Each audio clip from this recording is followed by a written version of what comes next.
Hello, hello, hello, and welcome back to History Buffs or Bluffs. We are your hosts. My name is Kyle. And I'm Sydney. We are married, and I am a writer. And I love to read. I'm also a history buff. And I am not. Even though I'm winning. Barely. What is it now? 7-6. Shoot. Our podcast is a story-driven topic on an event that may, or may not, have happened in history.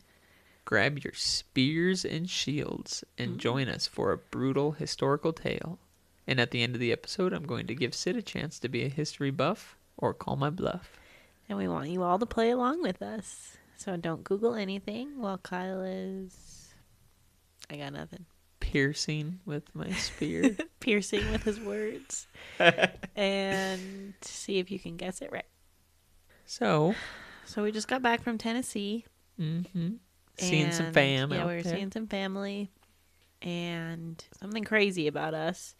Us and two of your siblings had children at the exact same time, almost. So there are 6 cousins under 4 years old right now. Mm-hmm. And it was pure chaos. It was so hectic. It was exactly as I was expecting it to be. Yeah. Lots of crying, but lots of laughs. Yeah. Kids were all playing together. Yeah. It was fun. Unfortunately, Southwest. Uh-oh. Here comes the rain. I was expecting this. Has changed everything. They make you pay for seats now. They don't let you just choose whatever seat you want. They got rid of family boarding, which really screws over families. That was a huge perk. Because if you want to sit with your kids, you have to buy seats in order for it to be guaranteed, because it's not going to be guaranteed otherwise. They're just going to place you random places. So, in addition to us spending money on 3 plane tickets, we had to pay $300 extra just to sit in seats together. It's insane. Southwest? You suck. I am never flying you again. And also... I was going to say fix it. But you already lost a customer. I'm so over all of the greed in the world. Yeah. How is anybody affording anything at this point? Health insurance is insane. And on top of the monthly premium you pay, you have to spend like thousands of dollars to hit your deductible and your out-of-pocket maximum. Yeah. You can't own anything anymore. Everything is a subscription, and no matter how much you pay, if you cancel that subscription, the services are gone. Yeah. You don't own anything. Like, imagine paying for Adobe or Microsoft Word for years and just spending thousands of dollars, and you still don't own the software. What else is a scam? Any kind of tax. Because they're just literally stealing from us at this point. They're not even putting any of it towards good for the people. What else, Kyle? Give me some more examples. Well, you went on. Car registration. Okay, owning a vehicle. You have to buy the vehicle. You have to pay taxes on the vehicle. You have to register it every single year. Why? We already registered it. It should only be registered once. The car is still there. It should only be registered after you sell it. If it's still yours, you shouldn't need to register it. Yeah, it's a cash grab. Every single year. On top of that, they also require emissions. Another, what, $25? $35 now. Oh, so they raised that too. $35 for nothing. Because guess what? All of these AI data centers, all of these billionaires and their private jets, all of these singers on tour, do they get charged for emissions? No. And who are you going to go see again? Yeah, okay, Ed Sheeran. I'm just saying, I shouldn't be charged. Yeah, I agree. For emissions. It's ridiculous. And then, on top of that, people spend tens of thousands of dollars on a car, and by the time you're done with it, it's worth absolutely nothing. You can maybe get it for parts if you drive it all the way into the ground. Yeah. And then you also have to pay for car insurance. It sounded like Jerry Seinfeld. And then you also have to pay for car insurance. What's up with this car insurance? And it doesn't cover anything. Unless you get in an accident. We're paying hundreds of dollars a month for car insurance. It should cover maintenance costs. Dog insurance, pet insurance. Pet insurance, dumb. Any kind of insurance is a scam. What else, Kyle? Tell me. I think you covered it all. All of it? Well, not all of it. I made a note. You have a list. Grocery store prices, eggs. Oh, yes. And we went to the Capital One Lounge. Oh, yeah. And we went to the Capital One Lounge. What was the perks before? Tell people what the perks were. You got to, if you're a Venture X card holder, you got to bring you and your family to eat in the Capital One Lounge. For free. For free. Now, they charge $45 for additional adults. Our kids were free, so that was good. And we got a lot of food, so I guess it's worth it. But again, greed. They raised airport parking. Yeah. For the economy lots from $8 to $10. Greed.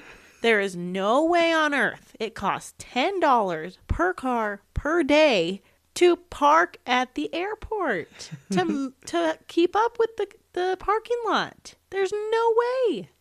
On top of them charging like $1 million for the closer spots, like the parking garage. We're going to be put on a no-fly list Good. after this. We'll just do road trips from here on out. Oh, yeah. And hotels that charge parking, same situation. The parking lot is already there. Yeah. They're just collecting money. What a scam. Daycare. Insane. It's like a second mortgage. Greed. And they're not even paying their daycare workers very well. Yeah. They're just all collecting it all. Okay. Last but not least. Congress. Well, yeah, obviously. Paychecks. Don't even get me started on that. Okay. The last thing I'm going to talk about. Yeah. Once you pay off your house, you have to pay property taxes. Still. Yeah. Every single year. Or you lose the house. Or you lose the house that you own, that you paid for 30 years. 50 years for some people thousands of dollars. And if you don't pay your taxes, gone. Yeah. Scam. Greed. I hate it here. Something needs to change. End rant. So anyways, what's our topic today? Well, last week you said that the Getty family name kept making you think of the Serengeti. So I wanted to do something in that area. Okay. We're doing another African one? Yeah. Africa's a big continent. Yes, it is. Yes. And the maps don't properly show that. I'm just saying. Africa's a lot bigger than our maps make it seem. Would it look bigger, more proper on a flat map? Is that what you're implying, I'm not Sadie? saying the earth is flat. I'm a conspiracy theorist, but I'm not that much of a conspiracy theorist. Anyways, while researching, I stumbled upon the Maasai-Datooga Conflict of 1652.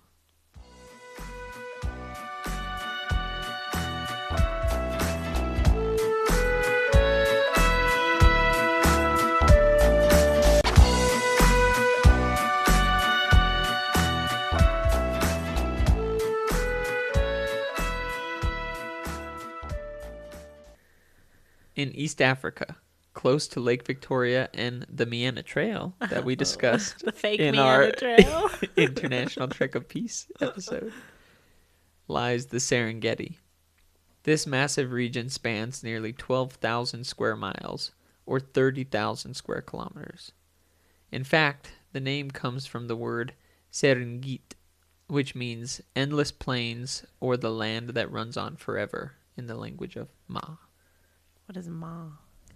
It's the language of Mocking this up. It is home to one of the largest land animal migrations in the world, wildebeest. And it also has over 70 mammal and more than 500 bird species. And this is due to the variety of habitats found in the area, such as forests, swamps, and grass and woodlands. Very Sounds diverse. pretty. Yeah. Want to go there? If it's real. The Serengeti? There are 4 major tribes that reside in the region. The Kuria, Ikoma, Sukuma, and the Maasai. But at one point in time, there was only one major tribe that dominated the Serengeti, and that was the Datooga tribe. The Datooga people first moved to the region more than 3,000 years ago. They were a partial nomadic, partial pastoral people, which meant they had settlements, camps where they had their huts and their families, and they herded cattle for food.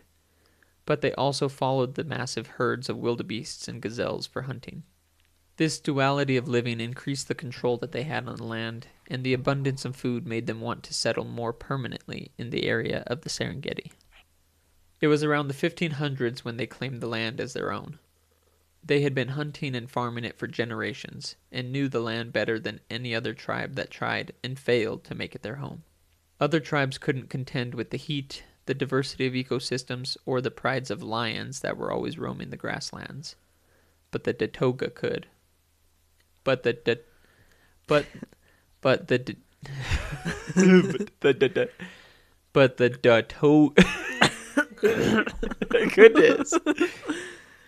Datooga could.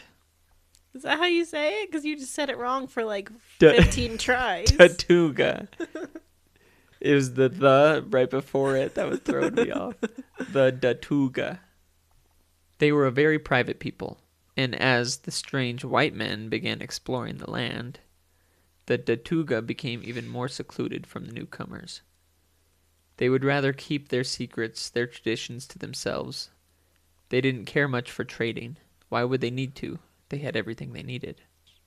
At around 1650, the Swedish Africa Company landed ships on the coast of Kenya, close to Zanzibar Island. We did an episode on that one We too. did. They began exploring, or colonizing, the area, and eventually made their way inland to the northern edge of the Serengeti, in Datooga territory. They did attempt to communicate and trade with the tribe, but the natives had no desire to communicate. You see, for hundreds of years, any outsiders to the Datooga people were considered an enemy. Neighboring tribes would either attack anyone they saw, or attempt to steal cattle or women and children, as they were important for procreating and conserving the tribe. They kidnapped them? Mm-hmm. That's terrible. Yeah. These were African, like, warrior tribes. Yeah. This is kind of what they did. I don't like that. That's scary. Yeah. So, when the Datooga saw white men, some holding long sticks, they were reasonably suspicious. Maybe some men made the wrong move. Maybe someone struck out in fear, and those long sticks puffed and roared, and Datooga men fell, without the sticks even touching them. It was black magic, witchcraft, and the Datooga wanted nothing to do with it. Was it guns? It's guns, yeah. Did you like that? Yeah. They retreated further into their land, knowing the white men would have to leave when their supplies ran out. And that's just what happened. But the men of the SAC weren't giving up. They saw the plentiful resources and beautiful landscapes, the grasslands that seemed to span farther than the naked eye could see. They wanted to use the land for barter, to grow their control of trade with other European countries. But they knew they needed help. And the help they received was with a tribe that had been attempting to gain control of the Serengeti, the Maasai. Oh. Are these like the OG gangs? That's not what I meant. That's not what I meant. I was actually thinking of like the Italian gangs that we talked about. I mean, yeah. Previous ones, but like they're different tribes. Yeah, they're different they groups. Fight each other. Mm-hmm. It's more ethnic. I guess Italian gangs are kind of ethnic too. But yeah, it's more like groups of people over generations. But yeah. Okay. I Wasn't being racist. I might have to cut all that. We'll see. One thing that could be said of the Maasai tribe is that they are one of the most resilient tribes of Africa. At this time, however, the Maasai tribe were smaller in size compared to the powerful Datooga. They were limited to the northern Tanzanian savannas by the larger tribe's brute force. Being smaller, they had to quickly learn stealth to gain an advantage, not only against the Datooga, but against the predator animals. That'd be a rough living. Yeah. We got it good and here. we got it real good. Despite me complaining about all those. I mean, things do need to change. Yeah. Because it's ridiculous how expensive everything is. Valid first world problems. Yes. But at least we're not living like this. Yeah, it's a good, nice little comparison. Like most tribes at the time, they were nomadic and had moved into the region in the 15th century, originating from the Nile Valley in modern-day South Sudan. They followed the food, and like many, were drawn to the Serengeti region due to the sheer number of animals. Like the Datooga, they hunted, but hadn't yet mastered the ability to herd cattle. They relied on their stealth to steal the cattle that they wanted from the larger neighboring tribes. But that was all about to change. The SAC had already met the Maasai prior to their meeting of the Datooga, and the Maasai saw the white newcomers differently. They freely traded with the new men, learning new skills while still retaining their culture. This gained them an advantage. While they weren't completely trusting of the Europeans, they saw an opportunity for themselves.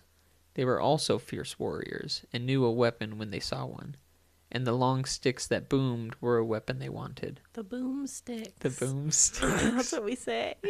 To know. One that could gain them an incredible advantage in territorial conflicts. The SAC began trading with the Maasai tribe. They supplied guns and the experts to train the warriors on how to use them. And in return, the Maasai were exchanging animals, food, and even people. Ooh. Mostly neighboring tribesmen that were captured. Like I said earlier, they weren't exactly experts at herding, though this was something that they were also learning from the Europeans. But in the meantime, to provide cattle and wildebeest, zebra, and even lion, they increased their hunting and raids of nearby tribes. They ate lions? Yeah. And then I'm sure wealthy Europeans wanted like a lion's head on their wall. That's so mean. So it was a way to make money. I don't like that. I don't like poachers. Those animals don't deserve it. Some do. No. Have you ever seen the movie? Oh, what is it? Oh, I think it's The Heart and the Darkness. Now I have to Google this. Oh. Is that it? Ghost? The Ghost in the Darkness? No, wait. Something in the darkness. I can't remember it. Yes, it's Ghost in the Darkness. Yeah. I have seen that movie. You have? Because I went to youth group with a guy who lived in Kenya for like the first half of his life. And we were just hanging out at his house, like all of the friends. And he's like, we should watch this movie. And none of us knew what it was about. And then movie. We were watching it, and right above where the TV was, there was like a window, and he had a dog. And we just like, it was like this super intense part, and we just like see movement in the window, and it's just like these giant paws, and we all were like, ah, it's a lion. In Colorado? Yeah. In his backyard. Yeah, that movie was scary. It's a good movie. Val Kilmer. It's a good one. Yeah. But still, the lions are just Those doing, are man just doing eaters. what it's supposed to do. Yeah, but sometimes they don't deserve to be put if on there's a wall. sometimes if there's like an overabundance of lions, or like here in the States, if there's too many deer, then they increase the deer hunting. There's too many people in this world. Should we start hunting humans? I believe there's some movies on that. The Hunger Games. The Purge was I thinking. Yeah, That too. I'm just saying, those animals don't deserve it. But in the meantime, I have to go back to provide cattle and wildebeest, zebra, and even lion. They increased their hunting and raids of nearby tribes. One that the SAC and Maasai specifically wanted targeted, the Datooga. They were the strongest tribe, the biggest threat to both groups, and a coordinated effort was believed to be the best way to drive them from the Serengeti grasslands. The raids on settlements were increasing, and hostility and violence was escalating on both ends. The Datooga felt their entire land and livelihood were threatened, and the Maasai wanted to move into what they saw as the Promised Land, the most fertile and plentiful for their people. A conflict, a war was brewing, and both sides knew it. However, the Datooga had no idea that the Maasai were working with the Swedish Africa Company. Before they could fully move on the Datooga, however, the SAC and Maasai planned to target smaller neighboring tribes first, for some practice skirmishes. This is just not fair to the other tribes. But they're working with them. Yeah, it's an advantage. How did they start working together? War isn't fair. They traded. Traded what? I wasn't paying attention. They traded weapons and like practice with the weapons, the boomsticks. Yeah. And they gave to the SAC food, animals, people. Do you remember that part? Oh, yeah, I do. Okay. Yes. This also grew their numbers. The only names that were listed were the Loitai and Marapato, but it says they either wiped out or assimilated 5 or 6 other tribes. This grew the power and might of the Maasai, and their influence began to pour down into the Serengeti, like the blessed rains over Africa. I bless the rains down in Africa. Your turn. I don't know the next line. That's the only line I looked up. And in 1652, the fight made it to the front door of the Datooga tribe. Even with the numbers they gained, the Maasai were vastly outnumbered in warriors. Their side ranged from 700 to 900 fighters, and the Datooga warriors were over 1,100 on the conservative side. The highest number I found was nearly 1,400. And in a head-to-head fight, the Datooga tribesmen were more capable in combat. But remember, the Maasai now had 3 advantages.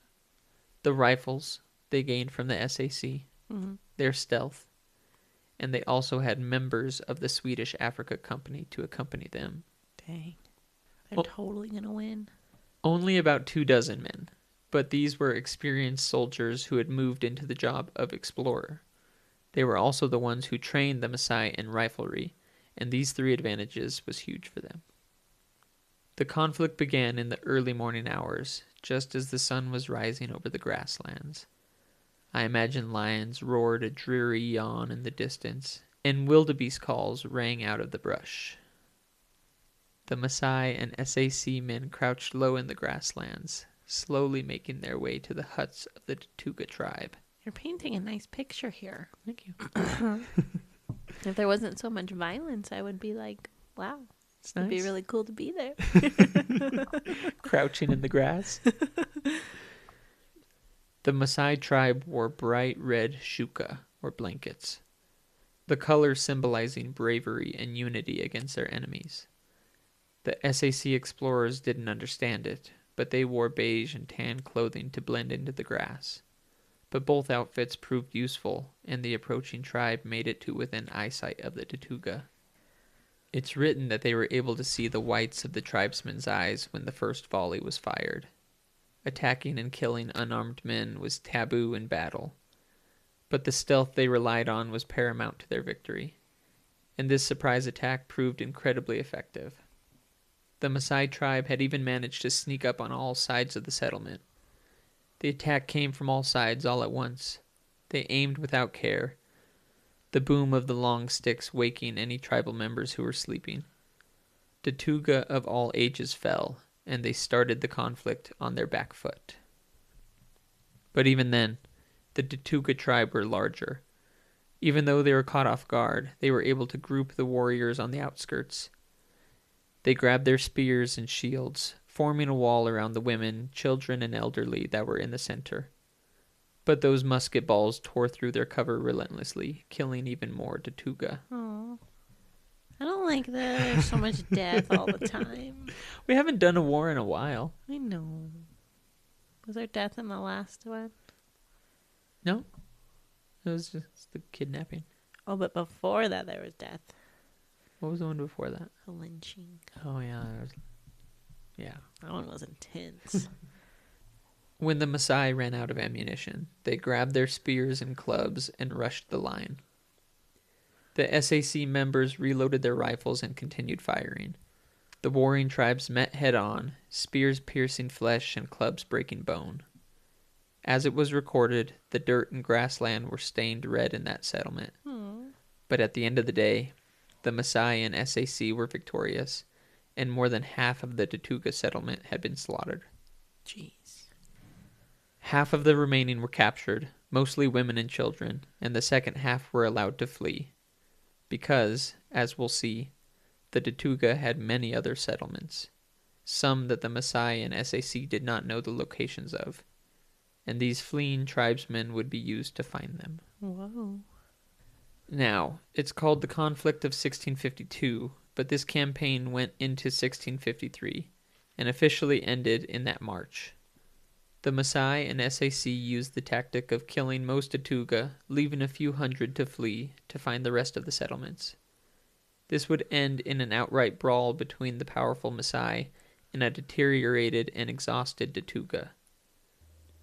From all accounts, the numbers were much closer for this final battle than at the start of this conflict, but the Datooga still outnumbered the Maasai and SAC by nearly 200.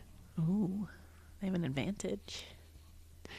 It had a disadvantage this whole time.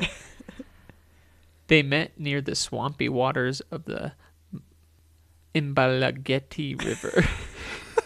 Imbalageti. That sounds better. Is that real? Of course. Their stealth was of no use this time, but they didn't need it now. After countless attacks and blows to the Datooga, it seemed the fight was leaving the warriors in front of the Maasai. With battlefield howls, each tribe rushed forward, spears pointed out and clubs swinging over their heads. Arrows sailed above the sprinting warriors as the booms of the rifles echoed along the grasslands. That's intense. Yeah. I feel like I'm watching a movie right now. Based on a true story. Hundreds of tribesmen clashed together as they vied for control of the land. Men cried out their final breaths as they collapsed in the dirt, their blood spilling out. Ugh. For all their differences, each man bled red, and the bodies that littered the sacred ground all appeared the same. Even with the Maasai advantages and the diminished power of the Datooga, the older warrior tribe was holding their own. They fought valiantly, and not one of the brave men turned and ran from the fight. They stood until the very last man fell, and that was what eventually happened. Because, no matter how brave or skilled you are with a spear and shield, or even a club, the introduction of guns into any conflict snatches the odds away from you. I can't believe they used to fight with just clubs. This is what they had. Spears. Like homemade spears, right? Yeah. Handmade spears. Homemade. Handmade. Yeah. Land-made. Yeah. Mm-hmm. That would be hard to kill somebody. You would have to be super strong. Yeah.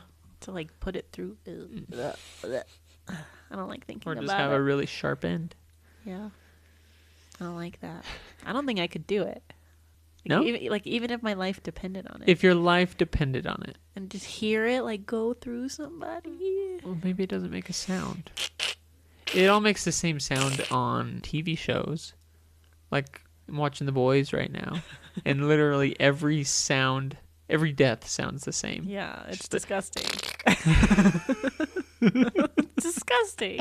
I don't think I could do it. I can't even squish it like a cricket.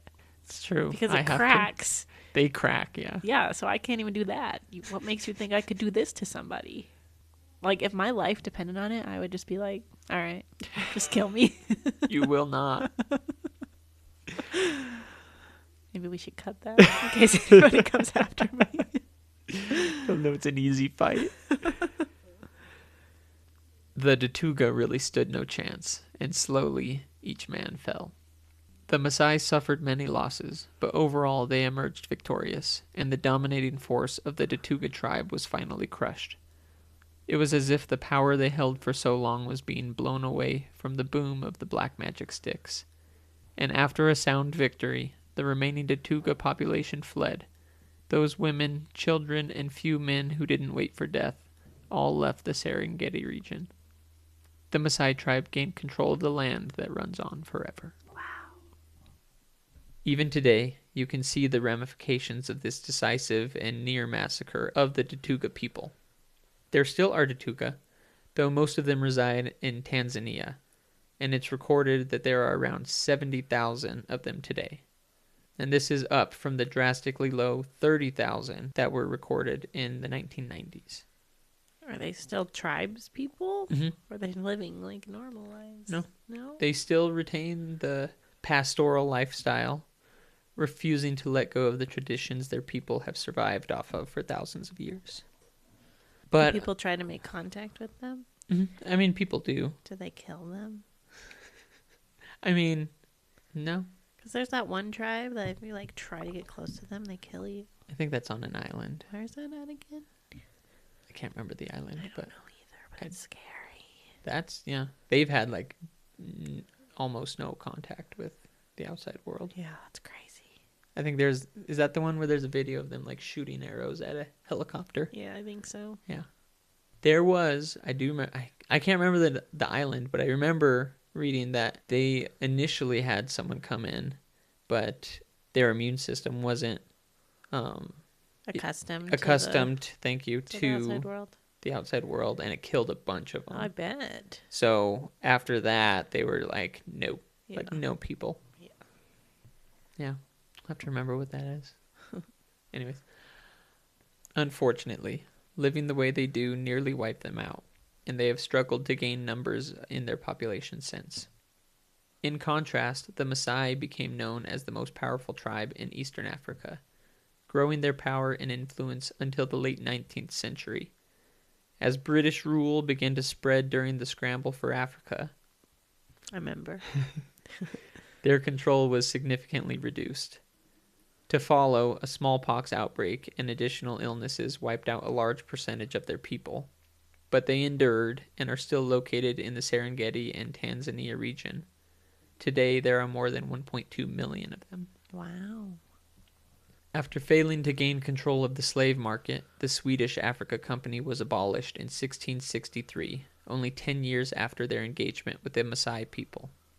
Knowledge of the conflict, outside of tribal stories, was known only to the Swedish government after documents and records were recovered in the 1780s. And the scramble for Africa and subsequent atrocities left the memory of this specific one to just the historical records. But tell me, Sydney, after learning of this recorded conflict, was this a history buff or bluff?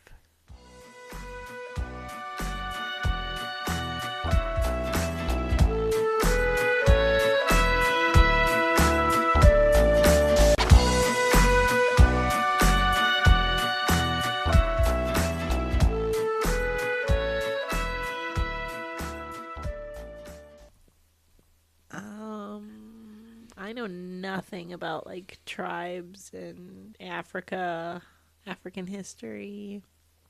It sounded really real, but you haven't done a false one in a while. But you had a lot of stuff in there that made it sound real. Why do I always have to guess? That's the whole thing. Do you want to do an episode? Yes. What would it be on? I don't know. Okay. I can't tell you. I'll give it away. I think we should. Would it be like a history thing, or would it be? I don't know what it will be yet. Okay. Anyway, It has to be history because our whole podcast is history. That's true. Bluffs or bluffs. I think that kind of stuff, like the special episodes, we should do on Patreon. oh, are we getting a Patreon? Would anybody subscribe? We'll take $1. $1. You're stalling. Guess. Sorry. Yes. Okay. Let me think. I think you made it up. Final answer. Damn it. Yes. Yes. What is it now? 8-6. Oh my gosh. Oh, I only have 2 more until I win. My only reasoning was because you haven't done a false one in a while. That's a stupid reason. Well, that's it. That's what led me to it. But that sounded really real. You did really good. I thought so. Dang it. How'd you come up with that? Well, I did want to choose something because of what you said about the Getty family sounding like Serengeti. So that's what made me start looking, and then it just kind of grew from there. Of like a tribal conflict would be good with European influence. Were those tribes real, or did you make them up? Those tribes are real. All of them? Mm-hmm. Oh. The Maasai and the Datooga tribes are real. They did live in the Serengeti region. And they did have conflicts with each other, but it was more like territorial disputes or cattle raids, like I talked about a little bit. They didn't have like a full-on war or battle with each other. The Swedish Africa Company was real, but as far as I know or saw, they never interacted with the Maasai tribe. They were primarily in modern-day Ghana. Yeah. Dang it. I'm figuring you out, Kyle. Did you just guess false because it hasn't been? That's the only reason. So because everything else sounded real and very well researched. Yeah, thanks. I'm sorry. And I did research it a lot. You did so good. No. You seemed so defeated all the time. Every time I guess right, you seem so defeated. How many is that now in a row? I think at least 3. 3 or 4. Yeah, I'm doing good. I'm doing real good. Yeah. Gonna have to change the beginning. Say you are a history buff. And I am. Also. I think I'm more of a history buff than you at this point. Fine, you can do an episode. Okay, we're going to put it on our Patreon. Everyone has to pay $1 to listen to it. Okay. As soon as you can figure out how to set up a Patreon. We can do it. It can't be that hard. Yeah. Okay. Just gotta Google it. Are you okay? Yeah. You're just going to have to try harder next time. Good guess. I guess. Jeez. Thought that was pretty good. That was really good. That was a really good story. You're so creative. Thanks. I don't know how you come up with all of these stories. I could never. I don't know. And you do it so fast. It's like within a few hours. This one was quick. Yeah. Most of them are. Yeah. Your buffs and bluffs are quick. Gosh. Yeah. When I was researching or like first looking into Serengeti, I think the Maasai tribe was the first one I saw. And I was gonna make up a second tribe, but then I saw that Datooga was also in the Serengeti when I researched more. So I just chose those 2. Good job. Thanks. Good job to you. Got me again. Oh, man. What do you think I was going to guess? I was praying you'd get it wrong. I'm only 2 away from winning our know. bet. Next 2 better be really good. Oh my gosh. I'm struggling. What were some other things that were true about this?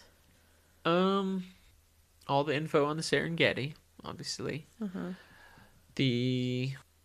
Just little things like the information of what the Maasai wore, like the shirka, I think it was called. The red blanket, that's their color. And if you look them up, they're always wearing the red. It's one of their things, I guess.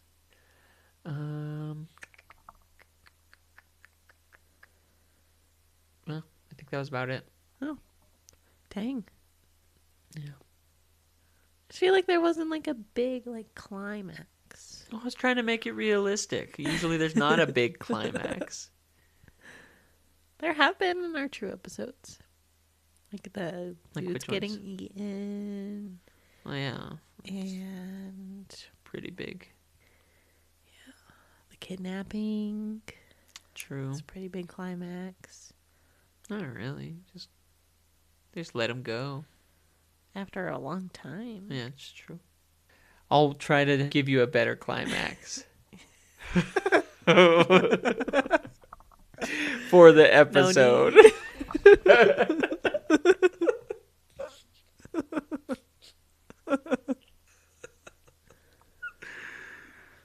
Oh, jeez. You mad, bro? No. What are your final thoughts, Sid? Oh. I win. You lose. That's it. No.